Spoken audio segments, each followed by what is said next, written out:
Bonsoir à toutes et à tous. Assalamu alaikum wa rahmatullahi wa barakatuh. Bienvenue sur le site islamconversion.com, le site dédié à présenter le message de l'islam aux non-musulmans et aider les personnes converties à cette religion. Nous avons ce soir le grand honneur de recevoir notre ami Jean-François. Mon très cher Jean-François, j'aimerais que tu nous expliques pourquoi tu es devenu musulman. Donc j'ai 38 ans, j'ai fait des études d'ingénieur. Après mes études, j'ai trouvé du travail directement, j'ai un bon travail, je me suis marié, je gagne bien ma vie, j'ai eu 3 enfants, j'ai une maison. Donc en gros, j'avais tout ce qu'il fallait pour être heureux selon les normes, on va dire, les normes occidentales. Et malgré tout, j'avais comme l'impression qu'il me manquait quelque chose. Et donc j'étais jamais vraiment satisfait. Et puis alors, ce qu'il y a aussi, c'est que j'étais, on va dire, relativement déçu par le comportement général des gens que je pouvais voir autour de moi, et notamment, voilà, de certains de mes collègues. Alors que pourtant, je travaille avec des collègues qui ont fait des études, etc. Donc, normalement, des gens éduqués. Et voilà, il y avait, je trouve, une certaine hypocrisie, un manque de sincérité, et des gens assez égoïstes. Donc voilà, j'étais un peu déçu par ce côté-là, voilà. Et donc il me manquait quelque chose. Il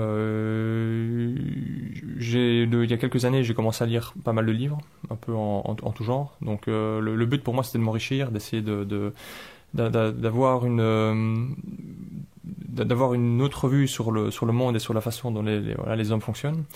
Donc j'étais vraiment à la recherche de spiritualité. Et malgré les livres que je lisais, donc j'avais des éléments de réponse, mais c'était jamais des réponses, on va dire, intégrales, donc qui couvrent un peu tous les aspects.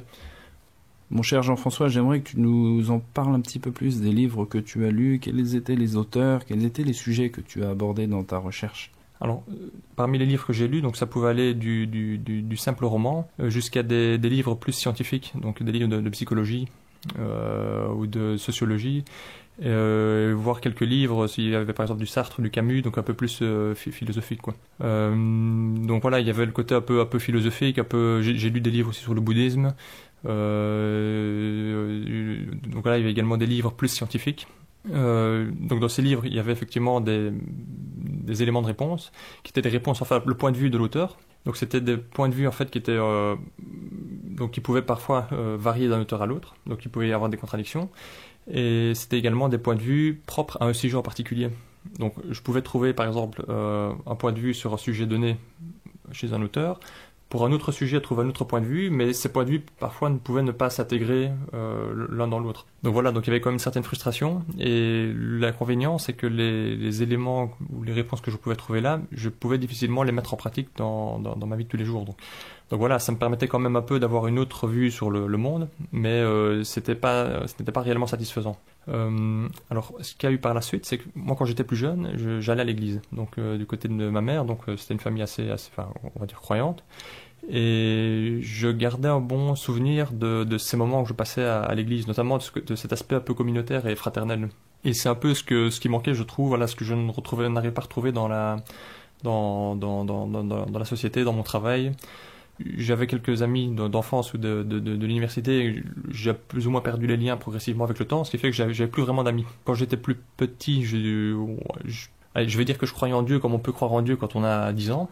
Et puis par la suite, un peu comme tout le monde, je me suis dit, c'est un peu des histoires, Dieu qui aurait eu un fils crucifié sur la croix, etc. Ça paraît un peu difficile à avaler, ça me faisait un peu penser à la mythologie grecque. Tu as les dieux qui ont des unions avec des hommes et qui ont d'ennemis dieux, donc ça semble un peu bancal. Donc je me suis un peu éloigné de la croyance religieuse. Et il y a quelques mois avant ma conversion, je suis un peu revenu vers la religion, parce que justement je me souvenais plutôt des bonnes valeurs qui étaient véhiculées par la religion chrétienne. Et je me souvenais notamment de cet aspect fraternel. Et ce qui fait que quelques mois avant ma conversion, je m'étais remis à retourner à l'église. Puis alors, donc je suis retourné à l'église, et puis quelques semaines après, j'ai rencontré un collègue au travail converti à l'islam. Et je m'étais toujours dit, il y a quelques années, qu'un jour je lirais le Coran. Pourquoi ? Parce que on voyait notamment d'un côté, dans les médias, quand même une image assez terrifiante, on va dire, de l'islam, avec les attentats, etc. Mais à côté de ça m'est arrivé de croiser des musulmans qui marchaient vraiment droit. Donc déjà voilà, par exemple, il ne boit pas d'alcool, jamais un mot de travers, très poli, très respectueux. Donc je m'étais dit, je comprends pas, c'est le grand écart. Il y a d'un côté les terroristes et puis de l'autre côté les musulmans qui marchent droit. Donc il doit y avoir, je m'étais dit, le mieux c'est de voir par soi-même. Donc un jour, je lirai le Coran. Et quand j'ai donc rencontré donc mon collègue converti à l'islam, la première question que je lui ai posée quand il m'a dit qu'il s'était converti à l'islam, c'est est-ce que tu as un Coran à me passer pour que je puisse le lire? Et qu'il m'a passé le Coran, je l'ai lu. Et je pense que 2 mois après, je me convertissais à l'islam, quoi.